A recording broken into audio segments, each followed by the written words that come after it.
নমস্কাৰ, এই ভিডিঅ'টো চাই থকা প্ৰতিজন ব্যক্তিকে মই মোৰ চেনেল লেচন উইথ কুন্তললৈ সকলোকে স্বাগতম জনাইছোঁ। আজি মই আপোনালোকৰ কাৰণে আকৌ 10টা ইণ্টাৰেষ্টিং ফেক্টছ লৈ আহিছোঁ। আশা কৰিছোঁ আপোনালোকে ভিডিঅ'টো চাই ভাল পাব। ভিডিঅ'টো অকণো স্কিপ নকৰাকৈ শেষলৈকে চাব। যদি ভিডিঅ'টো চাই ভাল লাগে তেনেহ'লে ভিডিঅ'টো লাইক কৰি দিব আৰু চেনেলটো ছাবস্ক্ৰাইব কৰি দিব। আহক আজি আমি ভিডিঅ'টো আৰম্ভ কৰোঁ। আজিৰ এই ভিডিঅ'টোৰ প্ৰথম প্ৰশ্নটো হৈছে, কোন মহাদেশত মাত্ৰ এটা এটিএম আছে? আৰু ইয়াৰ উত্তৰটো হৈছে এণ্টাৰ্কটিকা। এণ্টাৰ্কটিকা মহাদেশত মাত্ৰ এটা এটিএম আছে আৰু ইয়াৰ কাৰণটো আপোনালোকে সকলোৱে জানে যে সেইখন দেশ যিহেতু বৰফেৰে আবৃত হৈ থাকে, সেইকাৰণে তাত জনবসতি কম হয় আৰু সেইকাৰণে এটিএম মেচিনো এটাই আছে। এতিয়া আহক আমি 2 নম্বৰ প্ৰশ্নটোলৈ যাওঁ। 2 নম্বৰ প্ৰশ্নটো হৈছে, ইংৰাজী ভাষাৰ আটাইতকৈ দীঘল শব্দটো কি? আৰু ইয়াৰ উত্তৰটো হৈছে এইটো, যিটো অলপ উচ্চাৰণ কৰোঁতে হয়তো মোৰ ভুল হ'ব পাৰে, আপোনালোকে ক্ষমা কৰি দিব। তথাপি উচ্চাৰণটো কৈ দিছোঁ। ইয়াৰ উচ্চাৰণটো হৈছে নিউমনো আল্ট্ৰা মাইক্ৰস্কোপিক চিলিকো ভলকেনো কনিওচিছ। এইটো এটাই শব্দ হয়, কিন্তু মই ইয়াত নধৰে কাৰণে তল আৰু ওপৰ কৰি লিখি দিছোঁ। এই শব্দটোত টোটেল 45টা লেটাৰ আছে আৰু এই শব্দটোৱে মানুহৰ হাঁওফাঁওৰ লগত জড়িত বেমাৰ এটাক সূচায়। এতিয়া আহক আমি 3 নম্বৰ প্ৰশ্নটোলৈ যাওঁ। 3 নম্বৰ প্ৰশ্নটো হৈছে, গাখীৰ কিয় বগা হয়? আৰু ইয়াৰ উত্তৰটো হৈছে presence of protein called casein which is white, it also contains fat which is white। মানে গাখীৰত এটা প্ৰটিন থাকে আৰু সেই প্ৰটিনটোৰ নাম হৈছে কেচেইন আৰু এই প্ৰটিনটো বগা হয়, যাৰ কাৰণে গাখীৰখিনিও বগা হয়। লগতে ইয়াত ফেটো থাকে, গাখীৰত ফেটো থাকে আৰু ফেটৰ কালাৰো বগা হয়, সেইকাৰণে গাখীৰ বগা হয়। আশা কৰিছোঁ আপোনালোকে বুজি পাইছে। এতিয়া আহক আমি 4 নম্বৰ প্ৰশ্নটোলৈ যাওঁ। 4 নম্বৰ প্ৰশ্নটো হৈছে, কি খাদ্য কেতিয়াও পচি নাযায়? আৰু ইয়াৰ উত্তৰটো হৈছে হানি, মানে মৌ। মৌ কেতিয়াও পচি নাযায় আৰু ইয়াৰ কাৰণটো হৈছে যে মৌত পানীৰ পৰিমাণ একেবাৰে কম থাকে আৰু চুগাৰৰ পৰিমাণ বহুত বেছি থাকে, যাৰ কাৰণে মৌত বেক্টেৰিয়া ইমান সহজে গ্ৰ' কৰিব নোৱাৰে, বৃদ্ধি হ'ব নোৱাৰে আৰু সেইকাৰণে মৌ কেতিয়াও পচি নাযায়। এতিয়া আহক আমি 5 নম্বৰ প্ৰশ্নটোলৈ যাওঁ। 5 নম্বৰ প্ৰশ্নটো হৈছে, কিহৰ গাখীৰৰ পৰা দৈ বনাব নোৱাৰি? আৰু ইয়াৰ উত্তৰটো হৈছে কেমেল মিল্ক, মানে উটৰ গাখীৰ।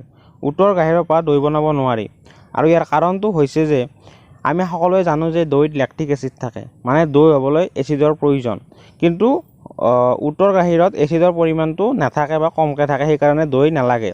আৰু কি হয়, বেলেগ গাখীৰ যেনেকৈ মানে গোট মাৰে তেনেকৈ কিন্তু এই উটৰ গাখীৰটো গোট খাই নাযায়, মানে সেইকাৰণে উটৰ গাখীৰৰ পৰা দৈ বনাব নোৱাৰি।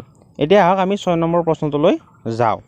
6 নম্বৰ প্ৰশ্নটো হৈছে, কোনটো চৰাইয়ে সাঁতুৰিব পাৰে কিন্তু উৰিব নোৱাৰে? আৰু ইয়াৰ উত্তৰটো হৈছে পেংগুইন।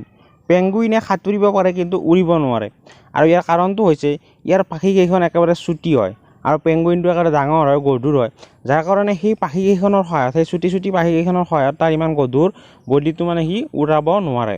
আৰু কথাটো হ'ল যে সাঁতুৰিব পৰা কাৰণটো হ'ল যে কি, যিটো মিডিয়াম বুলি কয় মাধ্যম, পানী মাধ্যমটো বায়ুতকৈ ঘন হয়, যাৰ কাৰণে সি তাতে পাখিৰে চুইম কৰিব পাৰে, সাঁতুৰিব পাৰে, কিন্তু বায়ুটো যিহেতু পাতল মাধ্যম হয়, তাত সি মানে উৰিব নোৱাৰে, সেইকাৰণে সেই মানে চুটি পাখিকেইখনেৰে। এতিয়া আহক আমি 7 নম্বৰ প্ৰশ্নটোলৈ যাওঁ। 7 নম্বৰ প্ৰশ্নটো হৈছে, এজন মানুহে গড় জীৱনকালত কিমান শুৱে? আৰু ইয়াৰ উত্তৰটো হৈছে 24 ইয়াৰ্ছ, মানে 24 বছৰ। এজন মানুহে গড় জীৱনকালত 24 বছৰ টাইম শুৱাতে পাৰ কৰি দিয়ে। এতিয়া আহক আমি 8 নম্বৰ প্ৰশ্নটোলৈ যাওঁ। 8 নম্বৰ প্ৰশ্নটো হৈছে, বিশ্বৰ 70% পুতলা কোনে বনায়? আৰু ইয়াৰ উত্তৰটো হৈছে চাইনা। চীনে বা চাইনাই বিশ্বৰ 70% পুতলা বনায়। এতিয়া আহক আমি 9 নম্বৰ প্ৰশ্নটোলৈ যাওঁ। 9 নম্বৰ প্ৰশ্নটো হৈছে, কোনটো গ্ৰহই ঘড়ীৰ কাঁটাৰ দিশত ঘূৰে? আৰু ইয়াৰ উত্তৰটো হৈছে ভেনাছ, মানে শুক্ৰ গ্ৰহ। ভেনাছে বা শুক্ৰ গ্ৰহই ঘড়ীৰ কাঁটাৰ দিশত ঘূৰে, কিন্তু বাকীবিলাক গ্ৰহই কি কৰে, ঘড়ীৰ কাঁটাৰ বিপৰীত দিশত ঘূৰে। এতিয়া আহক আমি 10 নম্বৰ প্ৰশ্নটোলৈ যাওঁ। 10 নম্বৰ প্ৰশ্ন, যিটো লাষ্ট প্ৰশ্ন হয়, সেইটো হৈছে, কোনখন দেশক দেশ আৰু মহাদেশ দুয়োটা বুলি জনা যায়? আৰু ইয়াৰ উত্তৰটো হৈছে অষ্ট্ৰেলিয়া। অষ্ট্ৰেলিয়াক দেশ বুলিও আমি জানো আৰু মহাদেশ বুলিও আমি জানো। এতিয়া কথাটো হ'ল যে কিয় এনেকৈ জনা হৈছে বা এনেকৈ এখন দেশকে কিয় মহাদেশ বুলি কোৱা হৈছে? ইয়াৰ কাৰণটো হৈছে যে আমি সকলোৱে জানো যে মহাদেশ এখন হ'বলৈ হ'লে তাত ওচৰ পাজৰৰ কেইখনমান দেশ লগ লাগি মহাদেশ হয়। এতিয়া কথাটো হ'ল যে অষ্ট্ৰেলিয়াৰ ওচৰে পাজৰে কোনো দেশ নাই, ইয়াৰ চাৰিওফালে সাগৰেৰে মানে হৈ আছে, পৰিপূৰ্ণ হয়, চাৰিওফালে পানী পানী পানী।